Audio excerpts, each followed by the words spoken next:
Perfect. All right. My name is Adolfho Romero. I'm here on behalf of the Samuel Proctor Oral History Program. Today is April 20th, 2023, and this is part of the Tidewater project. And who do I have the pleasure to be here today with? My name is Frances Lowe, Frances Laws Lowe. I was born and raised here in Middlesex County in a little place called Wake, Virginia. I went to high school, went to elementary school and high school here. I went to St. Clair. Want me to continue? Yeah, please. I went to Syringa Graded School. Was first grade through 7th grade. And then I went to St. Clair Walker High School from 8th grade to 12th grade, graduating in 1957. At that time, it was a small class. There were only 28, in my class. I went to St. Clair Walker High School here. Like I said, when I went there was only the low portion, the front portion. And it consist of the auditorium, four or five classrooms, and an office, a small library. And I think it might have been 1954, 55, they put an addition on at St. Clair Walker, which consisted of a gymnasium and classrooms, a science room, a business room, and other classrooms.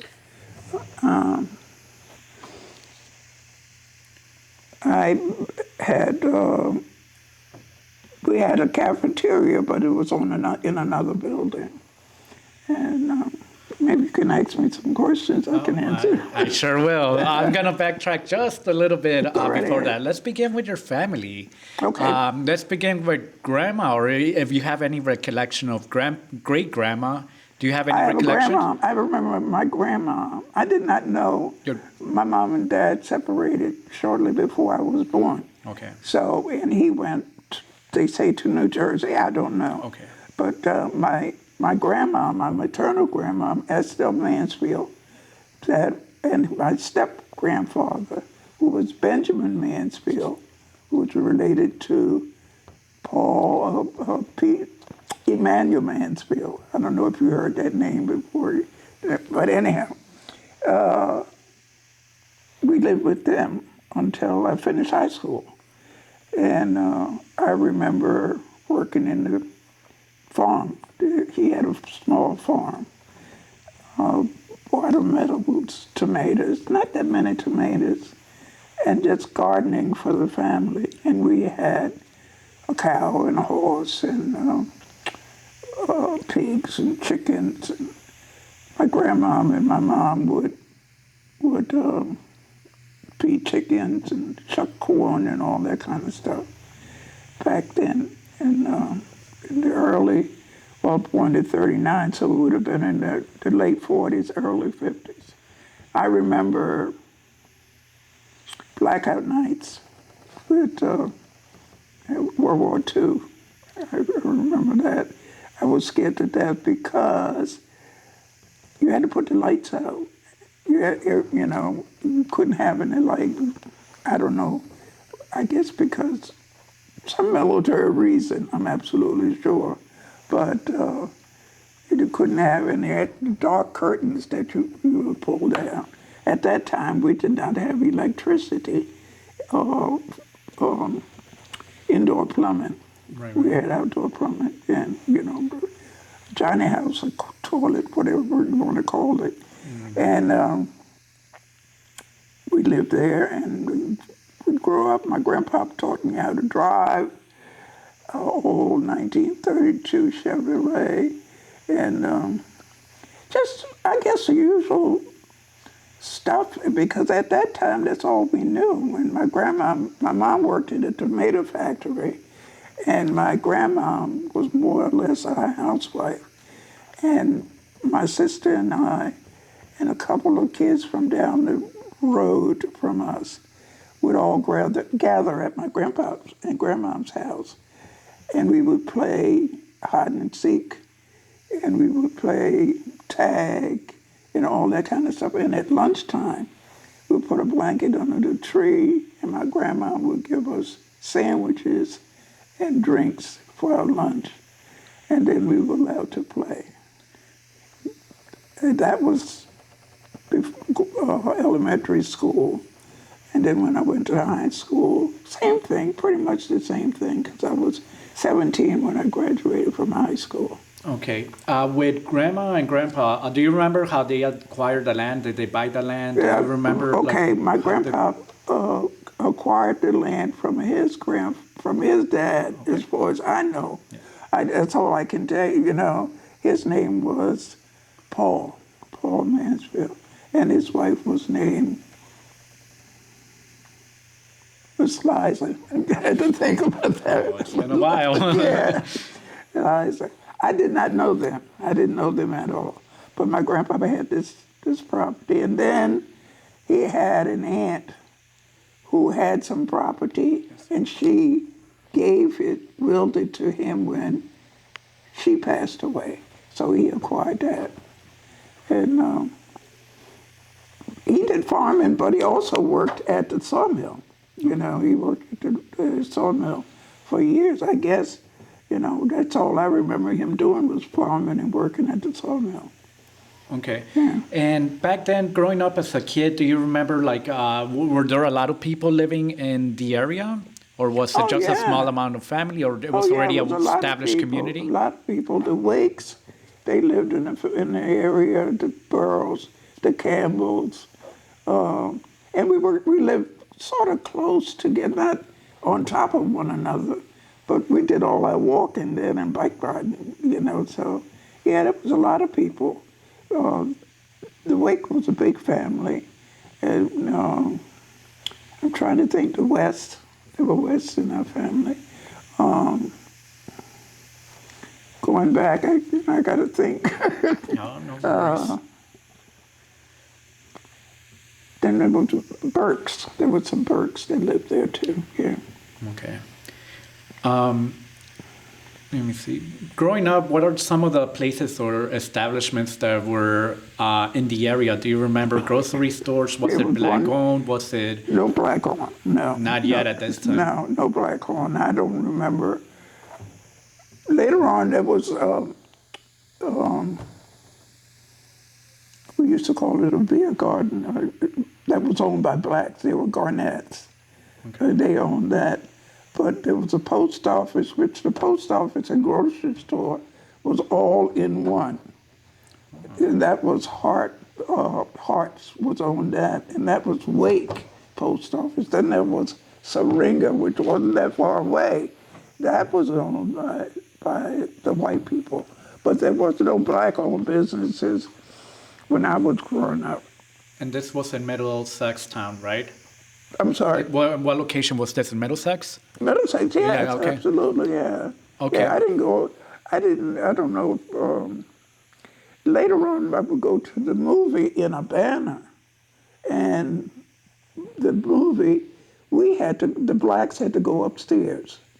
And the whites sat downstairs.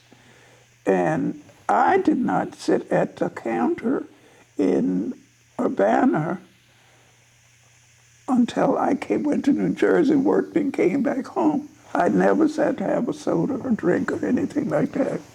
There was a drugstore in Urbana. There was no drugstore. That's where you went to get your medicine, was at the drugstore in Urbana. That was the closest one. Okay. How old were you when you would go to the theater, to the movies? Do you remember? I would think maybe 13, 14. My grandpa would drive us to Urbana, my sister and I, drive us to Urbana. and wait for us to go to the movie. And that would be it, yeah. Okay. So what year, do you remember what year you attend St. Clair Walker High School? 1952. I'm thinking 1952 because I graduated in 1957 and was 8th, 9th, 10th, 11th, 12th. Yeah. Okay, and would you walk there, or how would you get there? At that time, we were allowed, given a bus. Okay. Like I told you, I lived in Wake, and I went to Syringer Elementary School. We walked from my house to Syringer. The bus would pick us up at Syringer and take us to St. Clair Walker. Prior to that, I didn't ride a bus at all to the elementary school. We walked. However, the white kids had a bus, but we did not have a bus. How much of a walk was that? Oh, goodness. I guess 3 or 4 miles. just 3 or 4 miles. Yeah. Okay. Every day. Every day. Walk there Wow. and walk back home. Yeah. Wow. And in your way over there, would you ever encounter any trouble? Was it dangerous walking? No. Or it was safe? Now, everybody, I guess it was a different atmosphere because we didn't encounter, but it was groups of us too that walked. It wasn't me just walking by myself. It was my sister, myself, Waverly and David and Roger and Emma Jane. It was like a group of kids that walked. Okay. That were from that neighborhood. Yeah. Okay. But we didn't encounter. Well, the bus would pass us walking, and they'd make fun and call us names, but we went on anyhow. And do you remember any good memories during those walks with your friends? I'm sorry? Do you remember any memories during those days that you would walk to school with your friends? Oh, yeah. Yeah, I remember them. My sister was a crybaby. She's older than I am, but was older than me, but she was a crybaby. And there was one fellow, we used to play. We played because we walked over a mill pond, and there was always turtles sitting on the logs out there or crawling on. We would see them, and a cousin of ours used to tell my sister he was going to throw her in the pond. But he was just playing. She was scared to death. But anyhow, yeah, Roger and Emma Costello that was here yesterday, her sister, and her sisters, because she had 2 or 3 of them. We all walked, Right. We took it as what we needed to do, Okay. Who are once you arrived to school and you were there for, many years in elementary school, who are some of the teachers that you remember the most that... At my elementary school? Yes, ma'am. I remember my first grade teacher, who was Miss Virgie Harris. I remember, I think she was my 6th and 7th grade teacher, was Myrtle Tolliver. She was 7th grade, I think 6th and 7th grade she taught. She was really a good teacher. We weren't given a lot of supplies from the county. Okay. And she would buy the supplies, buy stuff, and bring it to the classroom so we could learn various things. She would bring records so we could hear some classical music. Not that I know anything about it then, but she would read poetry. A lot of things that were not, I guess, in her curriculum. She did it. Ms. Tolliver did it. And Ms. Virgie Harris was very patient with teaching you how to write and how to count. That was my first grade. Then I had another teacher, Mrs. Brothers, who was strict. She would hammer in your head, follow instructions. And if you didn't, she'd throw your paper in the trash. Wow. But that was one thing that I remember. The instructions at the top, you follow it to the letter. Yeah. Wow. Yeah. So when you transitioned to high school, did a lot of the students that went to that elementary school ended up going to St. Clair Walker? Yes. So it Yeah. was the same friends throughout your whole entire life that you had them Just from the two schools. those Yeah, two schools. Okay, how was your memories at St. Clair Walker? What memories do you have? Well, when I went to St. Clair Walker, like I was saying, it was just the first section of St. Clair Walker. And at that time, they had principal's office, a little tiny library, a little small classrooms, an auditorium the auditorium would be like here, and then there was a classroom in the back, and they had the doors that they would push aside would make the auditorium larger. I remember that, and I remember Mr. Madison teaching me how to type. One of my business teachers taught me how to type. It was fun. It was fun going there.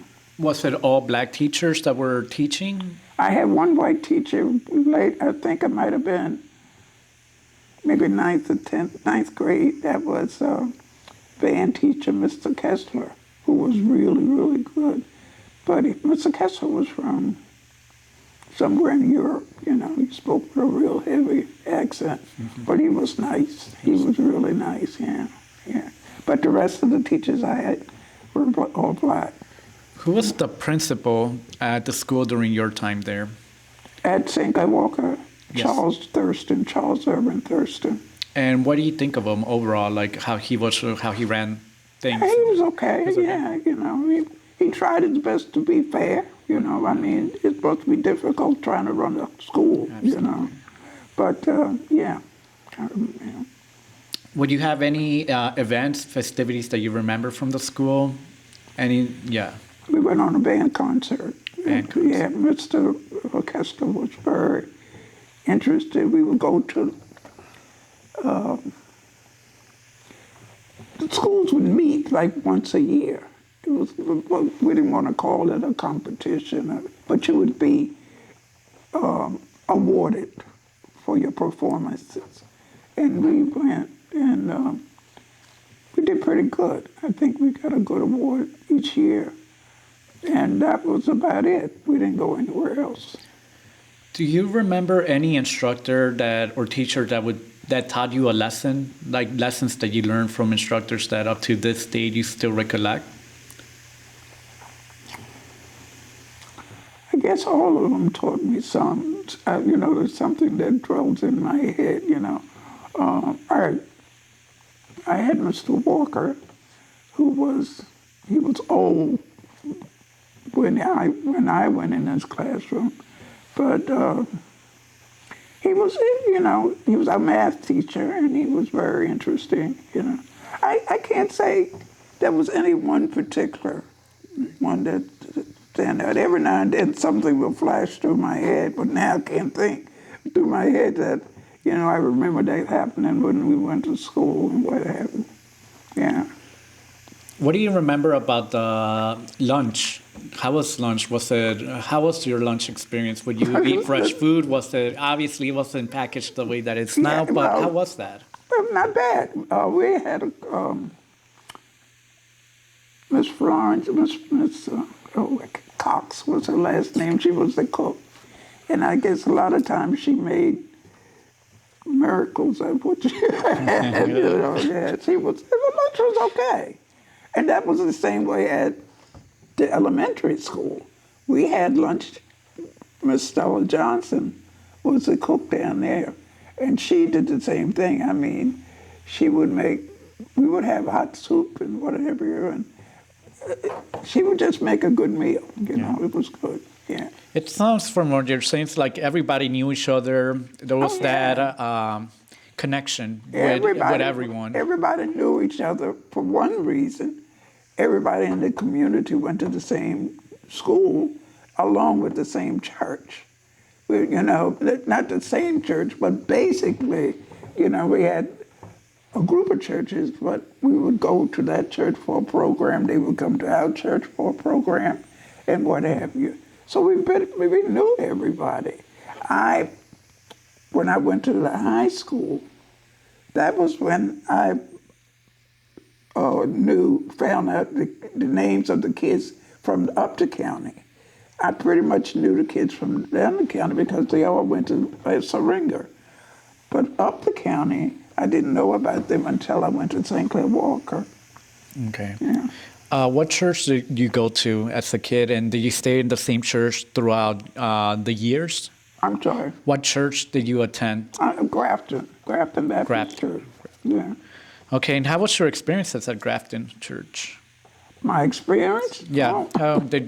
Were you a good child? Did you enjoy it? Yeah, it was good. It was a good experience because that was our only recreation when I was growing up, was attending church, attending programs that were sponsored by the church, and doing stuff in the church. That was our only recreation. Singing on the choir, ushers, and stuff like that. Had youth day and vacation Bible school and all of that.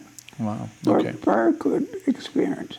But my church wasn't the only Grafton. I called it my Grafton wasn't the only church that did that in the county. As far as black individuals are concerned, they had Calvary, Antioch, St. Paul, Shiloh, Mount Zion.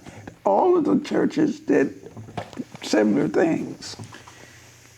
Okay. All right. One thing that I hear a lot about May Day. Can you tell me about your experiences? Oh, with May Day, yeah. Yes. Let's go back to May Day. Yeah, we used to have May Day at Middle at Syringa. We had May Day. That was a big day. We had a maypole. We wrapped the maypole, and then we would have ice cream and all that kind of stuff. And we would play games. It was good. It was a lot of fun. And Miss Tolver that I was telling you about, she taught us how a dance, not a dance, but a rhythm for wrapping the maypole. That was a lot of fun. Wow. Yeah. And we played softball too at Syringa. And we had some pretty good kids that could play, In fact, my understanding is a couple of our boys were scouted, I guess that's what you call it, and they went to Norfolk to I guess, for trials or something. Yeah, yeah. Wow. Do you remember your prom? Did you have prom? Did you had any events? Oh yeah, I had prom in high school. In high school, I had a prom in May. It was May. In high school, yeah. How was that? How was that day? Do you still remember that? It was nice. It was real nice. I mean, we used to decorate the gym, and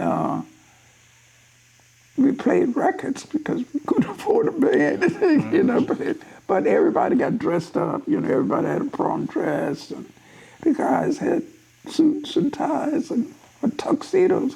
Those that could afford it, but most of them had to just. We call them church suits, and we went there. Yeah, it was a lot of fun. Did you go with a date, or were you with I your didn't friends? go with. I didn't go with the date for the 11th grade, but I went with a date for the 12th grade. With the 12th grade. Yeah. Did your date had to come to your home to pick you up? Oh, How was yeah. that? How was that day on your end? Oh yeah, they would come. They would come to the house, come in, scared to death, but they, but they did it anyhow. Yeah, yeah. Okay.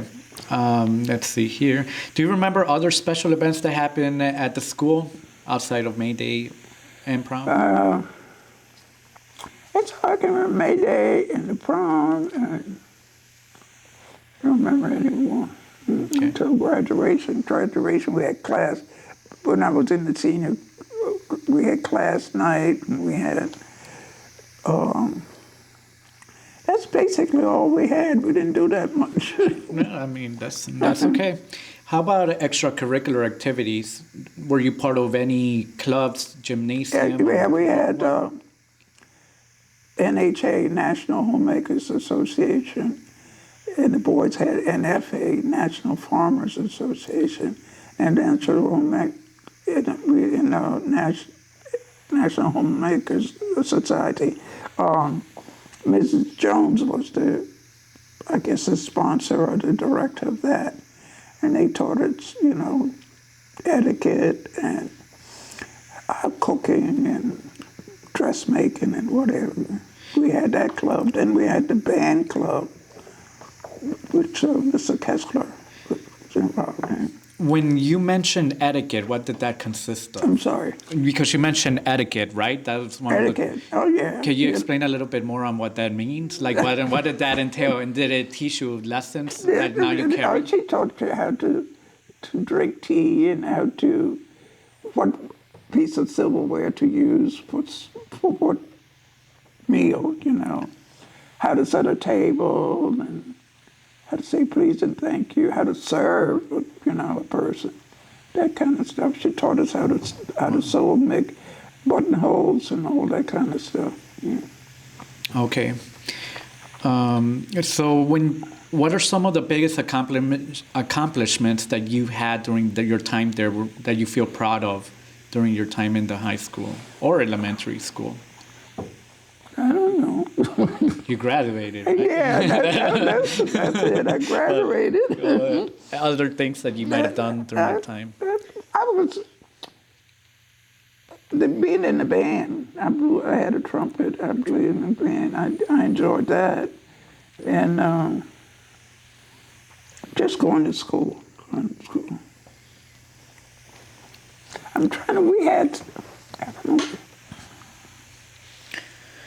We had a program, Mrs. Tuppence, who was our PE teacher. We had, I don't know what they call it, I can't think now, but we would have dances from various parts of the country, like Mexico, and Africa. And we did that in the gym one year. That was good, yeah. She sacrificed a lot and made costumes and what have you. Taught us how to do that. Wow. Yeah. Okay. Do you remember any national, regional news that you would hear in the TV while you were in school? TV? We didn't have a TV. You didn't have a TV. So any big events during that time while you were in school that you would hear or... On the radio? On the radio? Uh-huh. Do you remember? You mean nationally? Yeah, nationally or, right. No, not really. I'm trying to think. I think you mentioned with World War II, but that was like the lights yeah, out. In the 40s, I was young then, and right. My aunt was at my mom's sister was at her house, at our house, and she smoked. And when they had blackout nights, she couldn't smoke, and she would lay down in the floor and try to smoke because it wasn't the light from the cigarette. I don't know that made a difference because we lived not far from the Rappahannock River, and we used to, I don't know where, but my mom told me this, or whether it was true or not, that they would come ashore, the enemy would come ashore, and so you couldn't have lights. Probably not true, but anyhow, I believed it at that time. Yeah. Do you remember during World War II? How was it? Were people in panic? Were they worried all the time? How was? They didn't seem to be worried, but they would I remember a little bit about the rations. You know what I'm talking about? Yes. Yeah, the rationing. You had to have a ticket for gasoline. You had to have a ticket for flour, I think. And this was in here, that the rations even all the way up to here? Yeah. So it was all over the place. It was all over the United States? Yeah. It wasn't just... Yeah, everybody had a book of ration tickets. No. In fact, going through my grandpa's and grandma's stuff, I found an old book, old ration book, yeah. Do you still have it? Yeah, it's somewhere in all my... Yeah, I would suggest bringing it over and, scanning it so they could have records of that. I think they would be quite interested in, you've seen a lot. You've gone through a lot, I think at this point, World War II, and then everything ahead that came afterwards. Yeah, so. I remember that. I remember that, and I remembered And just the blackout nights were the things that really stood out. You know, Okay. that was scary to me. You know, we thought that we were going to get bombed and whatever. Wow. But thank God it didn't happen. Right. Did any of your family members went to war that you know of? Went to war? Yeah. Yeah, my uncle. Your my uncle. uncle Willard, my mom's brother. He went to. When he came back, he wasn't that well when he came back. Yeah. You know? What we call now PSTD. That's what he had. You know. Do you know where he was located when he went over there? When he war? went to. Or what area? I don't know. I don't know where he was. Okay. You know. Yeah, but he went. A lot of men from our area went to war. You know. A lot of them. Okay. So I'm going to move a little bit back to your high school. Once you were done with high school, did you, during this time, we still didn't have the Civil Rights Act. It was barely coming into place. Yes. There was discussion about it. How was that time, during that time frame? Scary, you know. We never knew what was going to happen next. We just, I was in a time where you didn't consider rock the boat when we were young, you know. We didn't do that because we were afraid to. And people's jobs were dependent on it, you know. And it was a tense time. It was a tense time, you know. Yeah. Were you ever impacted by Jim Crow? I know you've seen, 30s going to the 40s and 50s. Did you ever saw any of that violence, racial violence or injustices I in the didn't see community? violence, but I saw evidence of Jim Crow. I saw evidence of signs in the windows right down the road here at Revere's. There was a big sign in the window that said, "Colors in the rear," you know. In fact, in the theater in Nevada, it was the same thing. There was always signs, you know, blacks are not allowed, you know, colored. They didn't use the word black then. They used the word colored. And you just, I guess it's, am I a little bit hesitant to say we did not rock the boat. Right. We did not rock the boat. Some individuals did when they integrated Middlesex High. That was in the 60s. Okay. In the 60s, when they integrated Middlesex High, a lot of people lost their jobs. One lady lost her home because of of it. And rumor has it, and I have no proof, and rumor has it that the Klans were coming from Richmond. They probably weren't from Richmond. They probably right from around here, but they said Richmond. And a group of black individual young men, you know, went up to salute her and just stayed on, you know where the courthouse is, with the brick wall at the courthouse. They just hung around there, but nobody showed. But I'm sure, I am absolutely sure that there were Klan members in Middlesex County. I'm absolutely sure. I didn't witness any of it. But I'm sure. Okay. So what changes did you see during integration? What changes have I community? Seen? Right.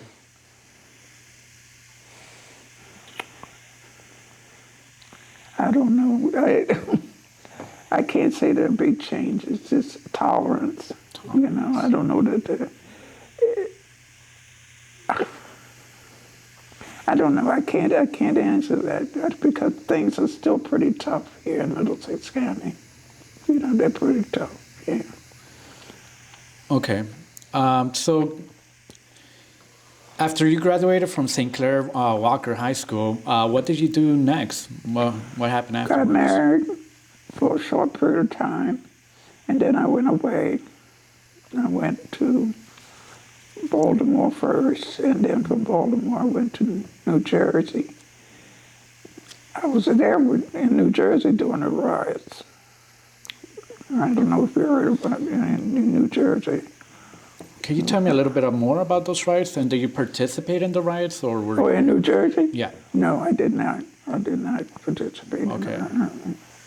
I don't know why, but, I guess I was scared. And that's the only answer that I can give you. I was scared.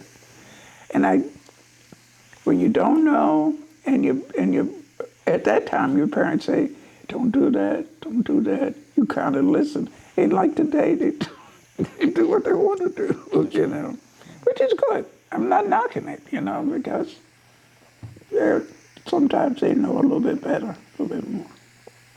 Okay, so we're going to move a little bit. Do you remember Cook's Corner? Yes, I do. All right, let's talk a little bit about Cook's Corner. When was your first introduction to Cook's Corner? Oh, Lord, when I went to high school, I might have heard about it before I went to high school.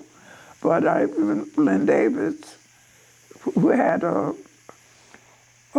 business there, and they used to, a lot of people used to hang out there, They would, at Cook's Corner, and then across the street from Lynn Davis, that was Mrs. Jackson, Frances Jackson, who had a small business there.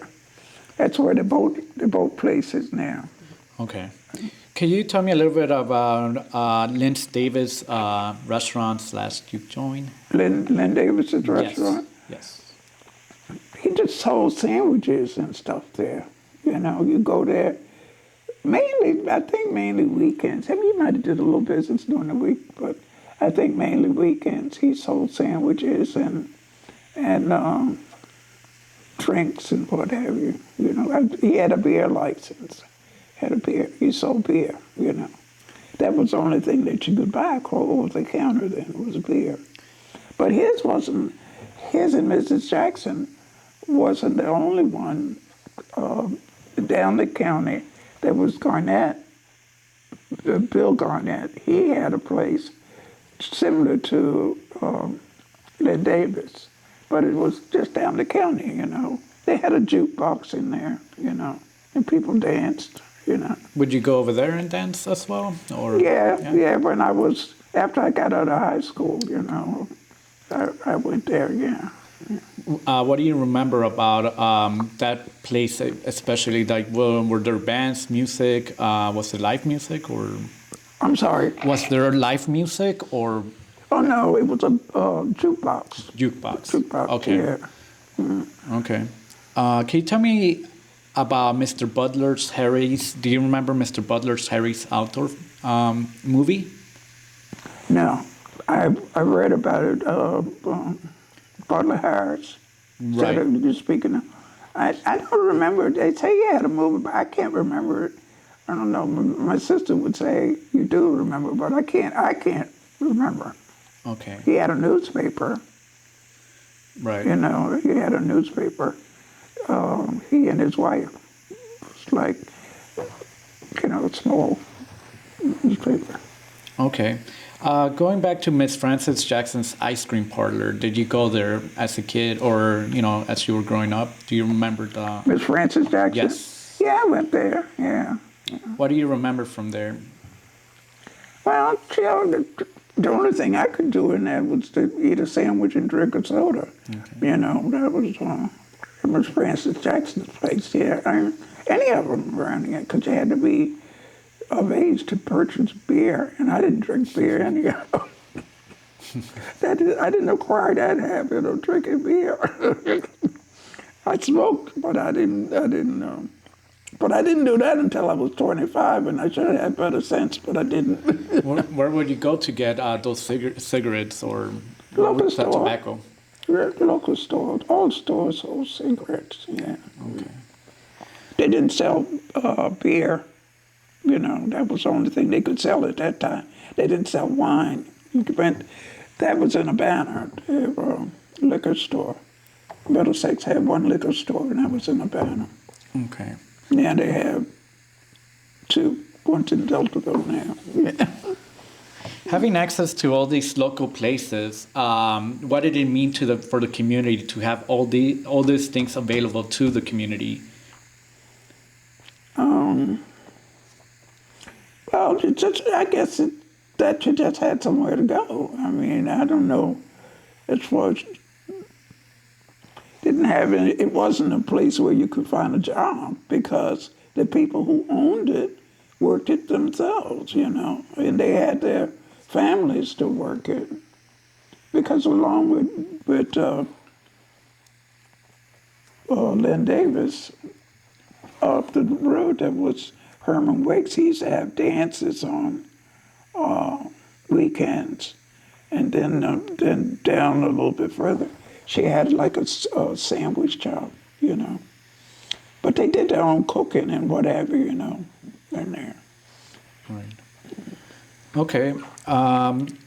You know, as time went by, how did those places change over time?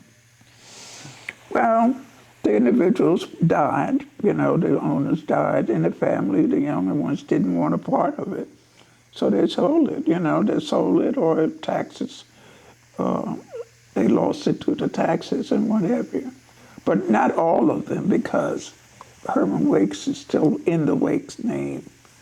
Garnett's, they sold theirs, and they were the only one down the county that had a beer license. And they lost, well, they sold it. They didn't lose it, they sold it. Ms.Frances Jackson, that was sold, yeah. Okay. Yeah. Going back to, we discussed a little bit about the church. What role did the church play in the community when it came to politics? Did it have a role in the politics? Yeah, the church was, I guess, the discussion area, you know. They say separate church and state, but blacks, we couldn't because we didn't have anywhere else to go, and we had to talk about it. So the place that we talked about it was at church because that's where we had our biggest audience, our biggest member, you know, group of individuals. It played a major role in politics and in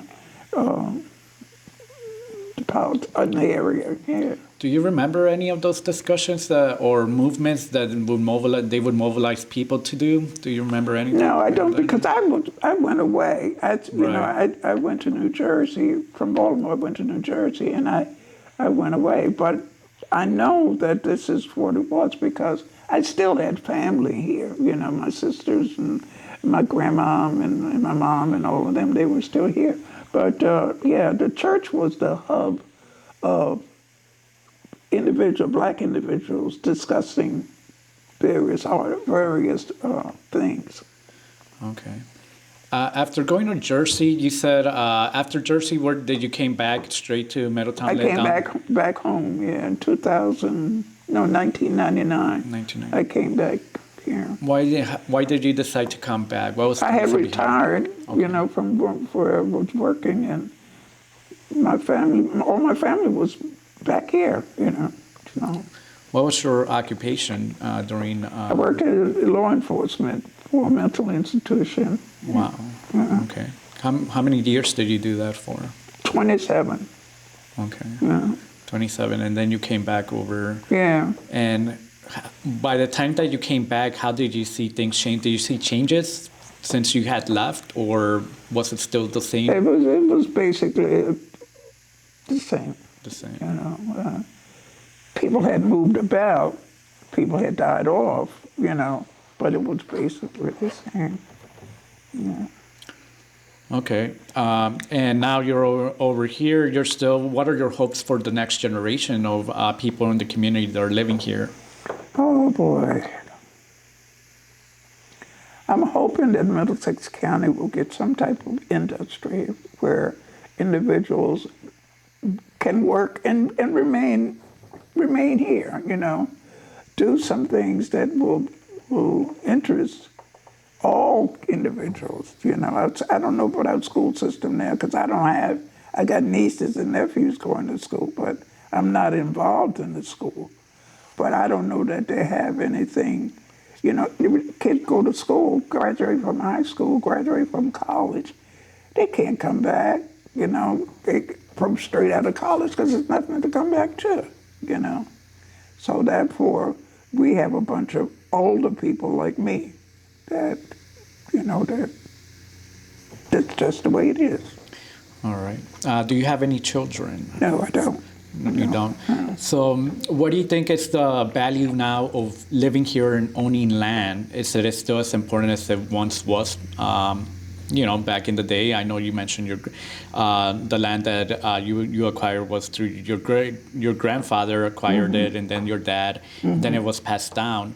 Yeah. Do you feel like that's something that still needs to keep happening? Oh, yeah, I do. I do think it needs to. But we need to educate our individuals that it's important, way back when it was important to own a piece of property.